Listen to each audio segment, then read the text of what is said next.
તો નમસ્કાર ખેડૂત મિત્રો, આજે આપણે જે ટ્રોલીની ચેસીસ છે જે મેઇન કહેવાય કે જેના ઉપર વધારે પડતો લોડ આવતો હોય એને અમે કઈ રીતે બનાવીએ છીએ, અમારી કંપનીમાં કઈ રીતે કામકાજ જેનું ચાલતું હોય, કઈ રીતે ફિનિશિંગ હોય, કઈ રીતનું વેલ્ડિંગ હોય, કઈ જગ્યાએ સપોર્ટ મારેલા હોય, બધું તમને ટોટલ વસ્તુ દેખાડશું.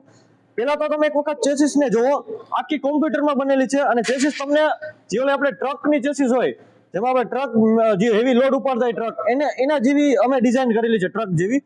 અને બહુ જાડી ચેસીસ છે અને બહુ સરસ રીતે બનાવેલી ચેસીસ છે. આમાં એંગલ કેવું કઈ વસ્તુ ઉપયોગ કરેલ નથી કે સી ચેનલ હોય કે પાટા કે એવું કઈ કોઈ પણ વસ્તુનો ઉપયોગ કરેલ નથી, એંગલ કે કોઈ પણ વસ્તુનો. આખી કમ્પ્લીટલી જે અમારું કોમ્પ્યુટર છે એના ઉપર ડિઝાઇન પેલા એનાલિસિસ કરે કે કઈ જગ્યાએ વધારે પડતો લોડ આવશે અને એના પછી જ ડિઝાઇન કરેલી છે. તો આ ઊંચ જે આગળ લાગે એના માટે મેઇન સપોર્ટ છે. તો મેઇન સપોર્ટ પેલા વિચારેલો હોય કે અહીંયા જ કેમ આપવો એમ, કેમ કે આ સપોર્ટ અહીંયા પણ આપી શકે, અહીંયા પણ આપી શકે, પણ એ બધું વિચારી કઈ જગ્યાએ કેટલો લોડ આવશે એના પ્રમાણે જ આ બધી વસ્તુ સેટિંગ હોય. તો શરૂઆતથી હું તમને દેખાડું તો અહીંયા આપણે ઊંચ લાગે છે ડાયરેક્ટ, અને અહીંયાથી તમને દેખાડું છું આગળથી જ કે પેલા અહીંયા નીચેથી ઊંચ નીકળશે અને અહીંયા આગળ એક આપણે પતરા ટાઈપ અથવા તો પ્લેટ જેવું આવી જાય જેમાં નામ લખેલું હોય છે. અને પછી આગળથી તમે જોઈ શકો છો અહીંયા ઉપર વેલ્ડિંગ મારેલું છે, અંદર પણ વેલ્ડિંગ છે. અને અમે વેલ્ડિંગ કરીએ છીએ, મિગ વેલ્ડિંગ કરીએ છીએ, આર્ક વેલ્ડિંગ કરતા નથી. આર્ક વેલ્ડિંગ ને મિગ વેલ્ડિંગમાં શું ફરક અમે તમને મશીન પણ દેખાડીએ કે આ મશીનથી અમે વેલ્ડિંગ કરીએ છીએ. અને એનાથી આગળ આવો તો અહીંયા જે આવે આપણે અહીંયા જેક લાગી જાય. તો જેક માટેનો તમે સપોર્ટ જોઈ શકો છો, જેમ કે હું નજીકથી તમને દેખાડવાનો થોડો પ્રયત્ન કરીશ. આ જેક માટેના આ પ્લેટો આપેલી છે, તેમ જોઈ શકો છો કેટલી જાડી છે અને બહુ સરસ રીતે લગાવેલી છે. આ માપને પણ મેન્ટેન કરેલું છે કે આ બહુ જગ્યા વધારે ન થઈ જાય. બીજી વસ્તુ અહીંયા તમે જોઈ શકો છો આ વેલ્ડિંગ કરેલ છે. અહીંયાથી જયારે ઊંચ લાગે ને તો અહીંયા ઊંચ 1.5 ઇંચ અંદર જાય, એ હું તમને દેખાડું. ઊંચમાં એ રીતે કાપા હશે, એ ડાયરેક્ટ અંદર વહી જાય. બીજી વસ્તુ કે આમ જયારે ઊંચ ખેંચે ટ્રેક્ટર ને ટ્રોલીને ત્યારે લોડ આના ઉપર આવે, તો આના ઉપર આવે તો એ લોડ સતત વેલ્ડિંગ ઉપર આવતો નથી. અહીંયા તમે જોઈ શકો છો ચારે સાઈડ અહીં આપેલું છે, એટલે દરેક લોડ વેલ્ડિંગ ઉપર નહીં આવે, અહીંયાથી અને અહીંયાથી ખેંચશે. બીજી વસ્તુ એ છે કે અહીંયાથી ઊંચ લાગે એ પણ અંદર જાય છે. તો અંદર જવાથી અંદર શું થાય કે ઊંચને અંદર જાય એટલે વેલ્ડિંગ ઉપર લોડ ન આવે, અંદર ખાંચો જાય. અને આ વસ્તુ એ ફિટ કરેલી છે તો તમે જોઈ શકો છો એના અંદર આ રીતે ખાંચા આપેલા છે અને એ અંદર બેસી ગયા પછી જ અહીંયા વેલ્ડિંગ મારેલું હોય.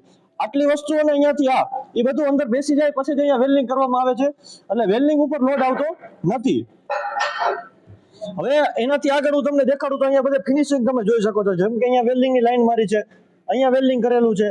આ વસ્તુનું ફિનિશિંગ જોઈ શકો છો કે આ વસ્તુનું બંનેનું માપ સેમ જ હોય. એ જુગાડથી બનાવેલી એંગલથી કેવું કઈ નથી, આખું ફિનિશિંગમાં લીધેલ જ છે. એનાથી આગળ જે આપણો ધરો લાગે છે મેઇન, એ ધરાની હું તમને અંદરથી દેખાડીશ કે કઈ રીતનું અમે કરેલું છે.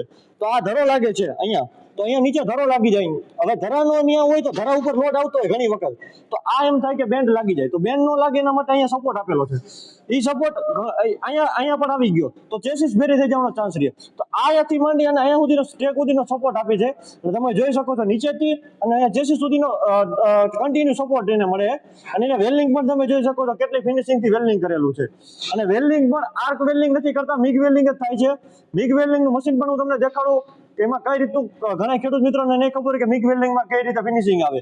અને એનાથી આગળ તમે જોઈ શકો છો અહીંયા, તો અહીંયા જે પાછળ જે ફિટ કરેલું છે, જેમ કે આ ટ્રોલી આ પાછળ જે જયારે ઊંચી થતી હોય ત્યારનું, તો અહીંયા જે ઘણા વેલ્ડિંગ મારતા હોય, અહીંયા વેલ્ડિંગ મારતા હોય ને અંદરની સાઈડ વેલ્ડિંગ મારતા હોય.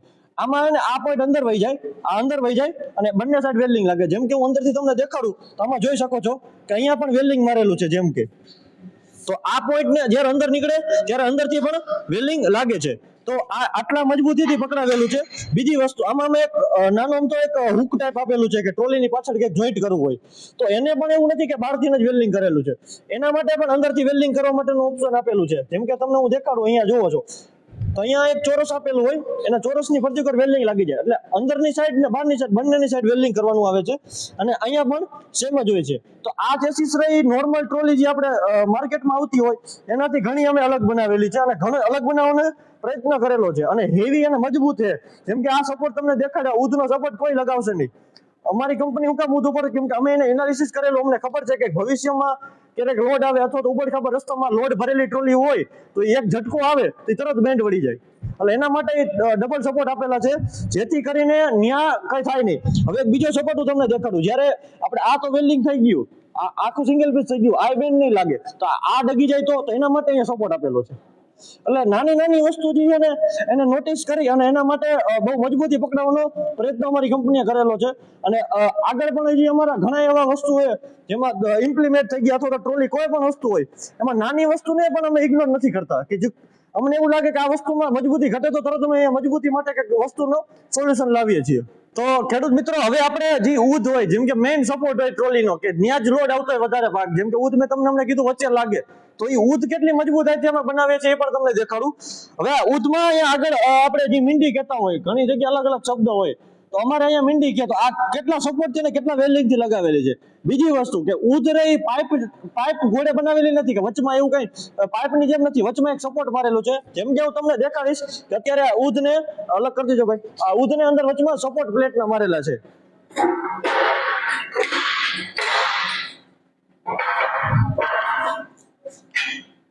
હવે આ ઉધને વચમાંથી બેન્ડ વળી જવાનો એવો પ્રશ્ન નહીં આવે. એનું કારણ એ છે કે અહીંયા વચમાં સપોર્ટ આપેલા છે, બે પ્લેટો આપેલી છે, અને મીંડીનું વેલ્ડિંગ પણ તમે જોઈ શકો છો કેટલી મજબૂતાઈથી કરેલું છે. અને અહીંયા બે સપોર્ટ આપેલા છે, એના લીધે શું થાય કે વચમાં સપોર્ટ આપેલા એના લીધે વચમાંથી પાઇપની જેમ બેન્ડ નહીં વળે. બધા નોર્મલ ઉધ હોય એમાં શું હોય કે પતરાથી આવતો તો એમ અલંગના પતરાથી કે કોઈ પણ વસ્તુનો જુગાડ કરીને વેલ્ડિંગ મારીને બનાવેલી હોય. પણ ઉધ પણ ફિનિશિંગમાં બનાવેલી છે કે કદાચ અમારી પ્રેલી ટ્રોલી હોય અથવા તો 50મી ટ્રોલી હોય, દરેકમાં તમને ઉધ સેમ જ મળશે ને દરેકમાં એક જ જગ્યાએ વેલ્ડિંગ મારેલું હોય છે.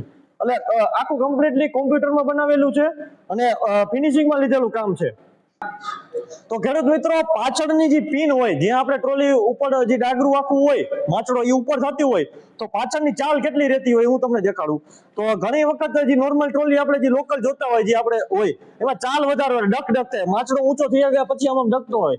અને આ જે તમે જો પિન જોઈ શકો છો, આ આટલી ઢીલી છે પિન, અને આની ચાલ તમે જોઈ શકો છો, આવ નોર્મલ ચાલ છે, જે આવ જીરો રાખેલી છે ચાલ.